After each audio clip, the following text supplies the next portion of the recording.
Je m'appelle Raymond Porter. J'ai 68 ans.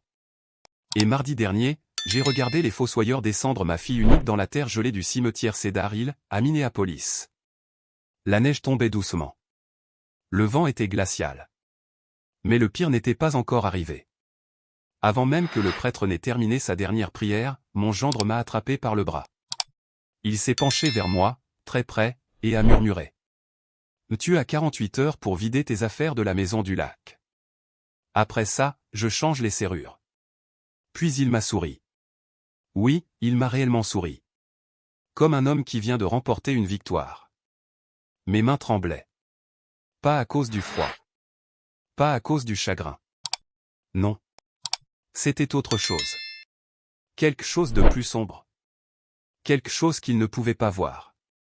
Je ne me suis pas disputé avec lui. Je n'ai pas pleuré. Je l'ai simplement regardé. Cet homme que ma fille avait aimé pendant 15 longues années. Puis j'ai lentement hoché la tête.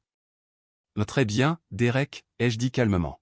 « Je comprends. » Il a cligné des yeux. Il ne s'attendait pas à ça. Il pensait voir un vieil homme brisé. Un homme suppliant. Un homme en larmes. Mais je ne lui ai rien donné. Je me suis retourné. Et j'ai quitté la tombe de ma fille. Je suis passé devant les personnes venues lui rendre hommage. Devant mes voisins, ceux qui me connaissent depuis 40 ans. Puis je suis monté dans mon vieux pick-up. Derek me regardait partir. Je pouvais le voir dans le rétroviseur. Debout là, avec son manteau noir hors de prix et ses lunettes de soleil de designer. Il avait l'air confus. Parce que dans sa tête, il venait de tout hériter. La maison du lac. Les terres. Toute la vie que ma femme Martha et moi avions construite pendant 50 ans. Ce qu'il ignorait, c'est que la partie ne faisait que commencer. Et surtout, il n'avait absolument aucune idée de ce qui l'attendait. Mais avant de vous raconter comment j'ai repris tout ce qui m'appartenait, et découvert une vérité bien plus sombre que tout ce que j'aurais pu imaginer, dites-moi dans les commentaires d'où vous regardez cette histoire. Et si vous pensez que la patience et la vérité finissent toujours par battre la cupidité et les mensonges, prenez une seconde pour aimer cette vidéo et vous abonner à la chaîne. Ma fille Sarah avait 44 ans. Elle était en pleine forme. Forte. Énergique. Elle courait des marathons. Chaque samedi matin, elle donnait des cours de yoga au centre communautaire. Elle avait le sourire de sa mère. Et le même caractère têtu. Il y a 3 semaines, elle s'est effondrée dans sa cuisine. Un anévrisme cérébral, ont expliqué les médecins. Soudain. Imprévisible. Rien que personne n'aurait pu empêcher. Au début, je les ai crus. Derek jouait parfaitement son rôle. Le mari dévasté. Costume noir. Visage sombre. Lors de la veillée, il tenait la main de Sarah dans le cercueil comme s'il refusait de la laisser partir. Mais moi, je l'observais.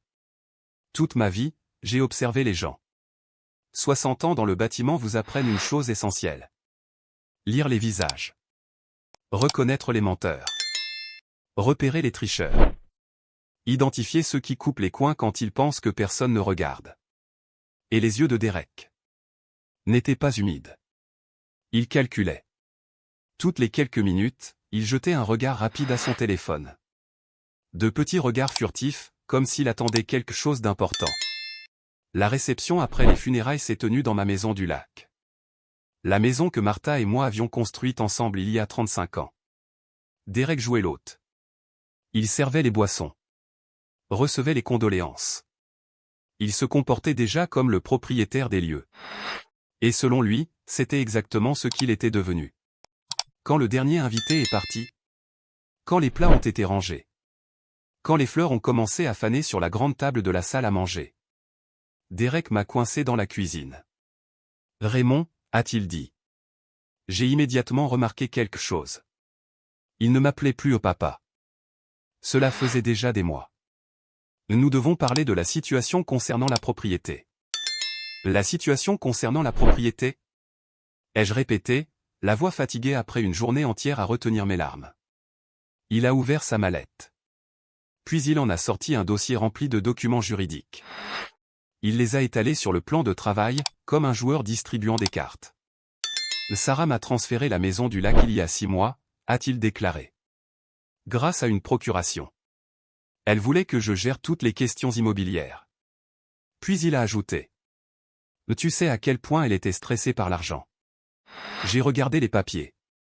La signature de ma fille apparaissait en bas. Mais quelque chose n'allait pas.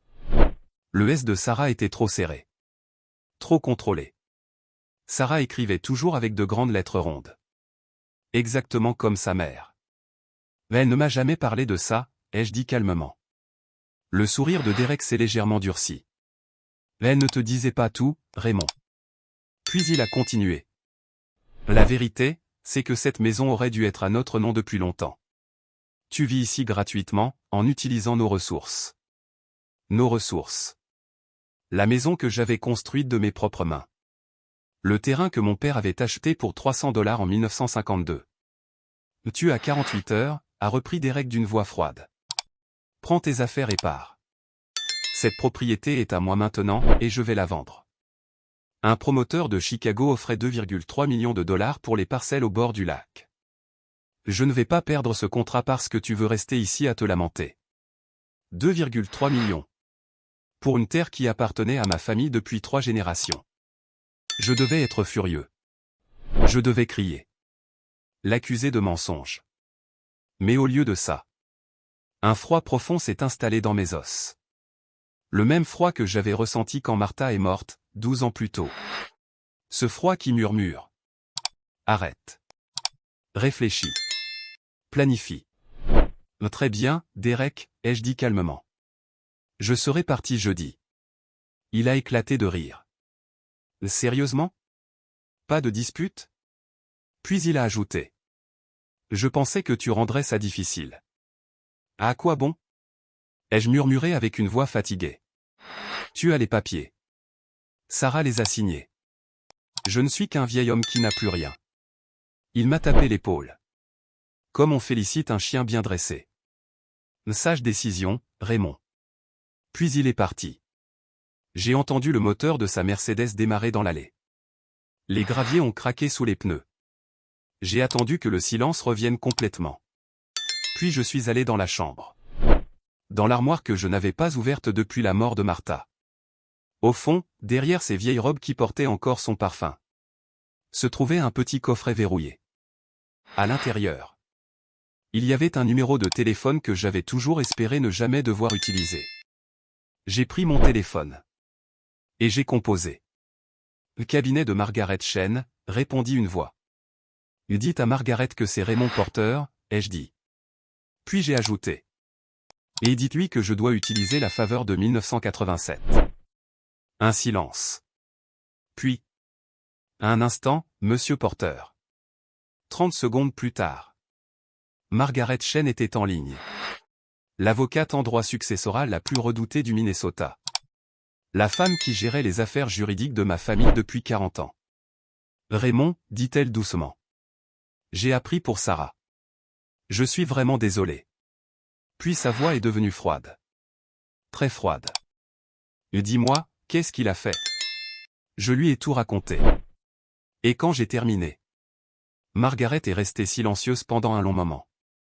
Puis elle a dit. Prépare un sac, Raymond. Un petit. Et quitte la maison demain matin. Fais semblant d'abandonner. Elle a marqué une pause. Puis elle a ajouté calmement. Et ensuite, viens à mon bureau. Parce que maintenant, nous allons commencer.